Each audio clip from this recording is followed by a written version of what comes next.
welcome to some balance training today. I'm going to show you some exercises that we could be doing with our clients to help with our balance. Sometimes it's medications, sometimes it's lack of flexibility, sometimes it's just part of the aging process, but all of us should be doing balance training. So these are some easy things that we can do using just simply a chair as a reference point, okay? So the first thing we're going to do is we're just going to rock with our ankles.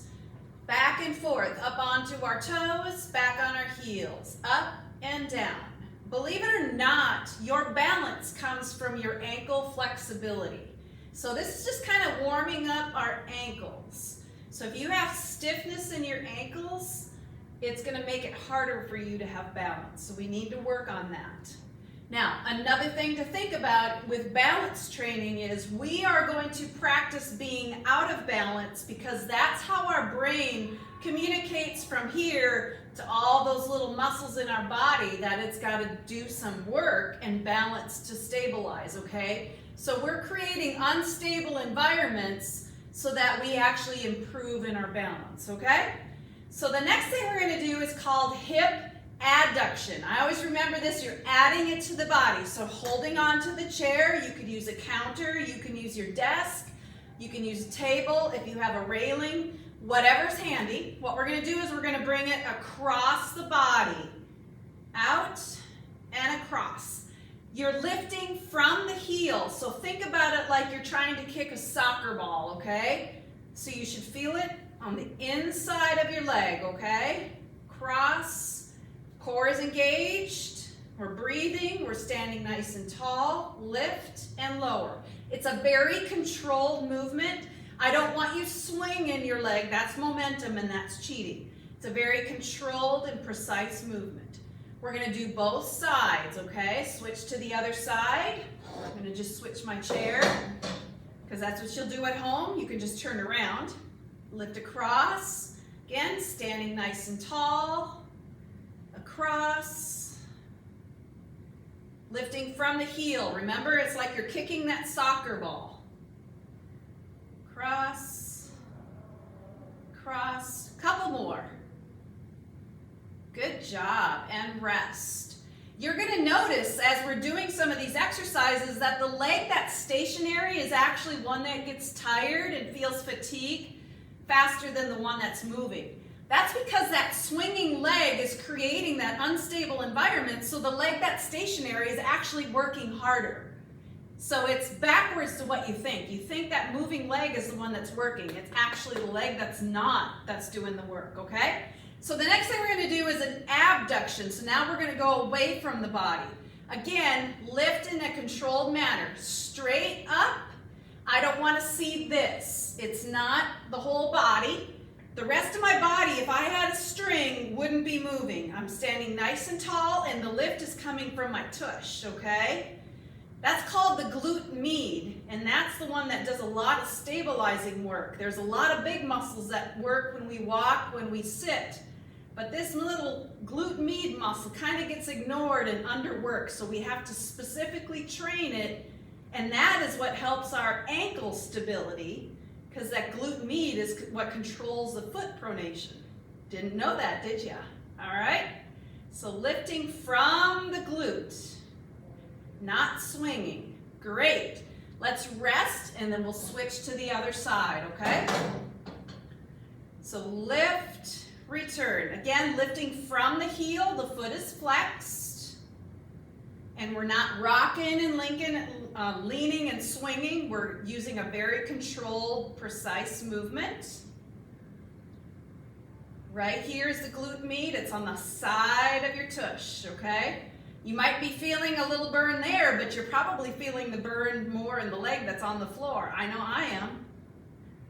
Okay, good job. Let's rest. Deep breath in. Next exercise we're going to do is just standing on one foot, okay? If you need to, use the chair. If you have a client that's really unstable, what you can do is you can stand in the doorway and have their hands on each side of the door frame. That way they have something to catch themselves. Whatever you need to use. We're just going to stand on one foot. And if you can, you want them to let go. But if they can't, have them keep holding on. That's okay. All right? Good job. And you might find that they can't do it for very long. That's okay. Something else you might notice is that sometimes if they're a dominant right-sided person, the right leg might be a little bit stronger and more stable than the weak side, okay? Or the non-dominant side. You might notice a difference. That's totally normal also, okay? Let's switch to the other foot. I'm probably holding it way longer than you guys can. Again, all of us need to do balance training. I do balance training every day, okay? It's good for everybody. Athletes do balance training. We're athletes. We got to work out every day, okay? So you might notice your clients do a lot of this. I'm pretty stable because I train, like I said, balance every day. But if they're wiggling a lot, like I said, that's normal. That's your body's way of communicating with all those nerves and little intricate muscles to stabilize the body. So being out of balance is how we create balance. I almost have to create movement to be out of balance. But you can get to be just as good as I am at this if you practice, which is awesome, okay? Next thing we're gonna do is put the chair right in front of us because we're gonna need more stability for this one. What I want you to do is I want you to close your eyes. Balance is really about focusing on something. So if your client is having trouble with balance, have them look at something on the wall or on the floor in front of them, because if they have a point of reference, your balance will be better. We're going to take that away. So what I want you to do is, hanging on to the back of your chair, I want you to close your eyes. And notice how now you might be swaying and swinging because now you don't have that point of reference.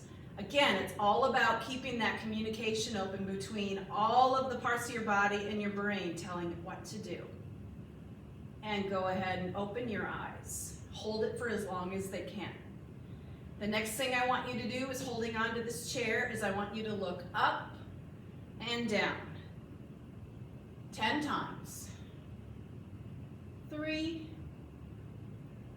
4, 5, 6, 7,